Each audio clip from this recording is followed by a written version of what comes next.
Alright guys, welcome back to Gourmet Booze. Today we are making a classic cocktail called the New York Sour with a little bit of a twist. Today we're going to make it a little bit holiday flavored by using our mulled wine, which we made earlier. You can find that recipe on our website at Gourmet Booze. So the original sour recipe goes back to the middle of the 1800s, so it has a long history, and it actually dates back even before that. So there was a time in the early 1800s when everybody was fighting on the ocean and everybody had their own little armies and every country was fighting their own little wars. And if you were one of these sailors, a couple things happened. One, you had a high mortality rate. Once you got out in the open ocean, things were going bad, people were getting sick, there was scurvy, more people died of disease than they did of actual fighting the war.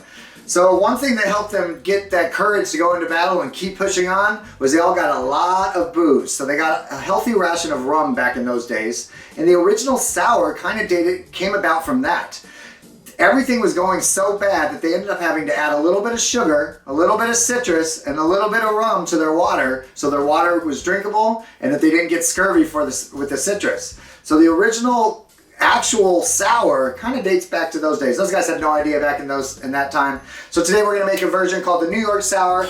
This came about in the 1880s and still has a lot of history, and it did not come from New York. It was made by a bartender in Chicago, and at that time it was called the Continental Sour. So I'm going to start off with my base. All the sours kind of start the same with our citrus. I'm using fresh pressed lemon juice. I'm going to use 1 ounce.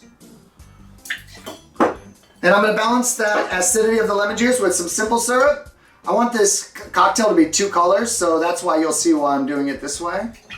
Now that I have my base properly balanced with my lemon and my simple, I'm going to add the star of the show today. You can make a sour with pretty much any spirit you want, but traditional New York sours are made with whiskey of some sort, whether it be a bourbon or rye. But 2 things that the United States had a lot of at that time, so they used what they had around them. I'm going to use 2 ounces today. I've been so good today.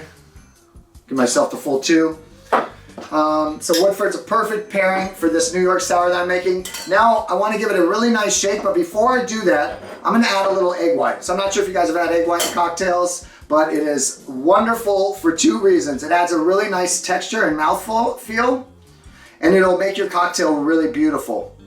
So I'm going to reserve most of this egg white in my tin right here, as you guys can see. And I'm actually going to keep a little bit for later. It's a little trick I'm going to show you. And once you got that separated, don't get the yolk, just get the white. And then you can go ahead and put that in for later.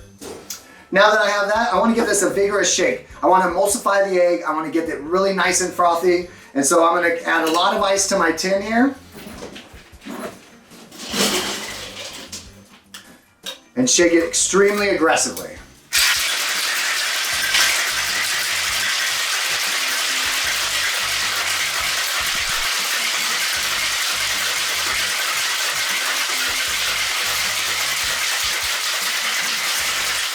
I shake a lot longer than I normally do. Often people will dry shake with egg white, but I think if you get enough ice in there and you shake it vigorous enough, you're going to get the same effect. So my tin's nice and frosty cold. It's cold to the touch. I know I'm about ready.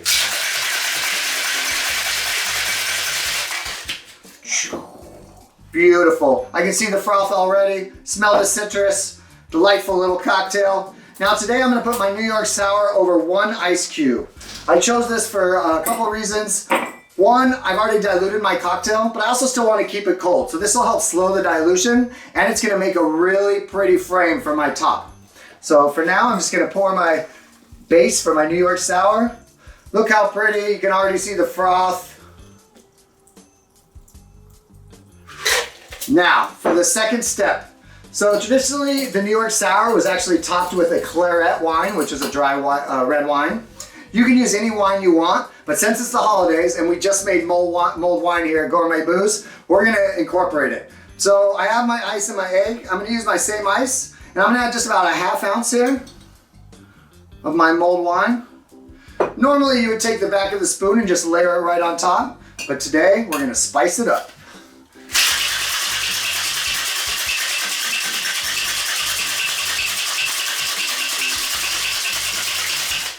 Same kind of thing. I want to get it really nice and emulsified. I want that color to really pop.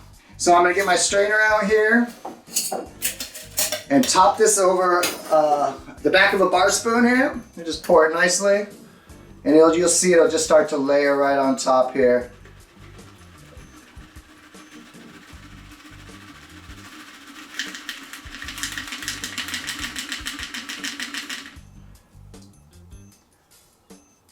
Perfect.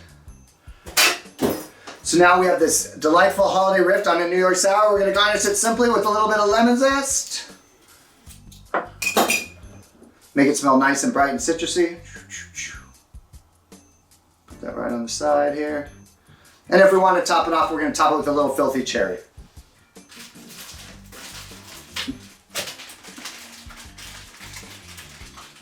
So I have my little filthy cherry here. These guys are awesome, filthyfood.com. And we're just gonna pop one of these perfect little tart, sweet, amazing cherries right on top.